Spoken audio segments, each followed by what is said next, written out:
Hello and welcome back to Special Edition, where we embark over the latest issues inside the Middle East and the Arab region and the most pressing confrontations. And of course, on top of those issues is the Iranian-American military confrontation that has been escalating over and over again. Iran said on Saturday that renewed fighting between the U.S. and Iran was likely hours after President Donald Trump said he was not satisfied with the new Iranian proposal. The White House, however, has declined to provide details on the latest Iranian proposal, but the news site Axios reported the U.S. envoy, Mr. Steve Witkoff, he submitted amendments putting Tehran's nuclear program back on the negotiating table. The changes repeatedly include demands that Iran not move enriched uranium from bombed sites or resume activity there during talks. And, we're very delighted for more details to be having over the phone Major General Osama Kabir, the professor at Leaders of Military Staff and the Military Staff College. Good evening, General Kabir. Dina, good evening to you.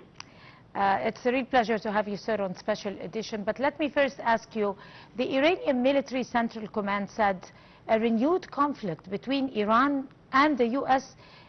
Is likely. What would be the repercussions of this new escalation, this time between the U.S. and Iran on the Middle East security? Right, it's predicted that they might ignite the fire of war again, and specifically by the United States of America, because the Iranians, I would say, they need to stay out of this war. But if that happens, let's get back before 25 days from today, when the U.S. administration has stopped this war, because strategically on the military strategy, we can say there's something called the point of culmination. And this point of culmination, when the attacker reaches this point and he didn't achieve his objectives, that means he needs to put his papers down on the table and start negotiation. And I would say, from my perception, this is what happened. So if the United States restrike again, because it's predictable, yes, again, I would say the repercussions and the consequences will be very harmful on both two counterparts. As Donald Trump, President of the U.S., he said he will obliterate and he will eradicate the Iranian civilization and send them back to whatever they call dark age or stone age, I can't remember that. But also the Iranians have threatened also that if they have been attacked again, they will strike the infrastructure within the GCC countries, as well as continue striking the United States military bases within the Arab area. So the consequences will be very harmful, it will be very harsh on both counterparts. And I would say the United States will do nothing more, because they have reached their point of culmination more than 40 days ago. So that's a choice. If they committed that would be like a massive of casualties and a cost of weapons and maybe the soldiers, and as well as money. And all by the end it will be money for nothing and casualties for nothing. Yes, ma'am. Right. The U.S. envoy, Mr. Steve Witkoff, had submitted amendments putting Tehran's nuclear program back on the negotiating table. How do you expect the Iranian stance towards this? They were already putting the nuclear activities on the negotiating table, while suddenly the U.S. were striking directed strikes the second day over Iran. Right. Again, that's a very good question. You know why? Because first of all, Steve Witkoff, it seems this man is not pretty much experienced or highly qualified to go through negotiations. And as we understand, the negotiations that took place something like 18 days ago, the 21-hour negotiation, the Iranians have claimed that this man, as well as Jared Kushner, are not pretty much qualified enough to go through negotiations, because maybe they are missing or they are dislinked with some of the points within the negotiations. The Iranians herein, Ms. Dina, is trying to do what? And that's important from my own point of view. They need to, I would say the Iranians would going to separate in between the two situations, because they want to negotiate about ending the war first. And secondly, they can move to the, the nuclear program. But the Americans would like to end the war if the Iranians only stop the nuclear program, at least in their mind. So here is the calculation, here is the nut. If we could solve that, so the Iranians, they seem like they are very smart, they have a great sort of patience, that they call it the map maker. And the Iranians want to separate, and the Americans understand that. So they would say, stop the war first, then we go to the nuclear program. But the Americans would say, no, if you promise us to stop the nuclear program, we can stop the war. And here is the dilemma. So from having something like 3 or 4 mediators in between the two counterparties, speaking here in Pakistan, Egypt, Turkey, as well as Oman, and they're trying to matching in between those points and the hard points being provided by both counterparts, trying to find a matching point that they can get all the ends meet together so they can make a connection and start going negotiations. However, let's see what will happen. I mean, every hour there is a great changing within the status quo, and things might be like in this evening tonight, different. So let's see what will happen. Yes, ma'am. Right. The changes reportedly include maybe demands that Iran not move enriched uranium from bomb sites or even resume activity there during talks. To what extent may Iran respond on these demands? Again, it's one of the marking points that the Iranians will go through. The thing in here is that the Iranians would ask to stop enriching the uranium or fertilizing the uranium for 5 years from the deal is set up. But the Americans would say no for 20 years. Now we understand there is something like the high scale of negotiations and the lowest level of negotiations.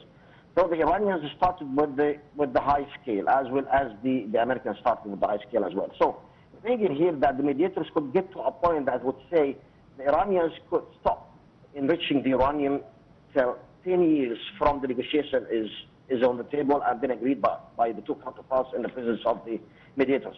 So if they could get to that, that's not too bad. And by the way, Dina, it's something very important. If that happens, that means that we'll go back to the agreement of 2015. See how smart they are now?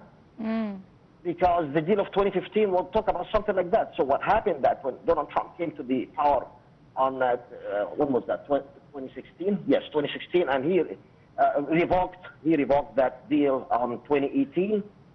And by that time, the Iranians, they haven't been reaching the 16% enrichment for uranium. So unless he revoked that agreement, they will go under the AIEA. I am speaking here about the International Atomic Energy Agency. Will be under the observation of that agency. So in here, the Iranians, again, they are trying to pull him back to the agreement of 2015.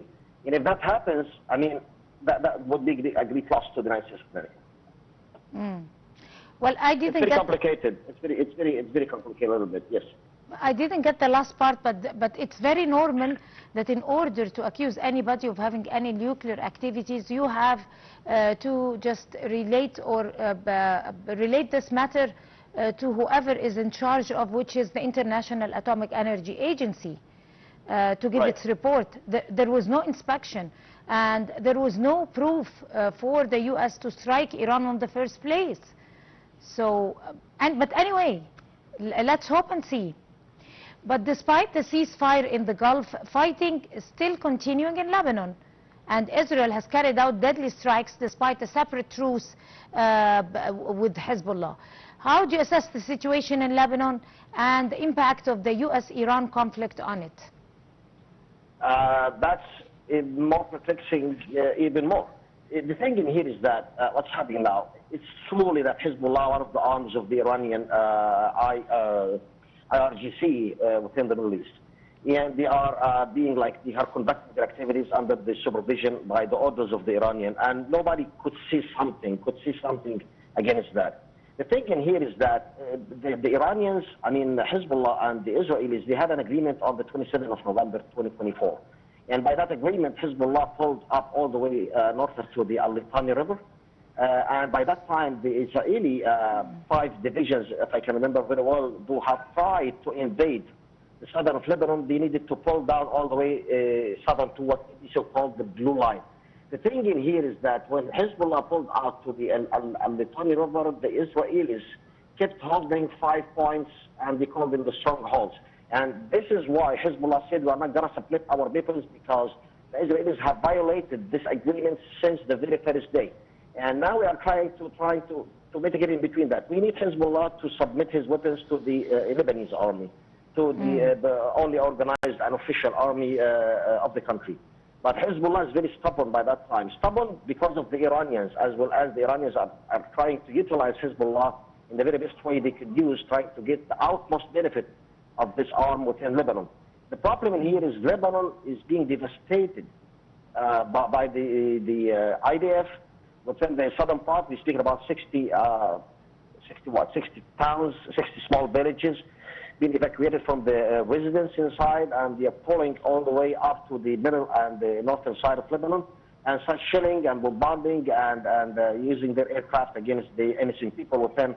That's why I would say what? If we could pull the Israelis out to the southern part of the blue line of the borders in between southern Lebanon and northern Israel, Hezbollah maybe could agree to submit his weapons, and by that time you can end the Lebanese problem. The problem here is the IDF still want to intervene and to interfere and to invade the southern of Lebanon for no reason, only for the what to be so-called the safety margin for their alleged areas of their own country. Yes, ma'am. Right. On that note, Major General Osama Kabir, the professor at Leaders and Military Staff College, would like to thank you very much for your valuable input over the special edition. Thank you so much, and please stay tuned for more coming up on Nile TV.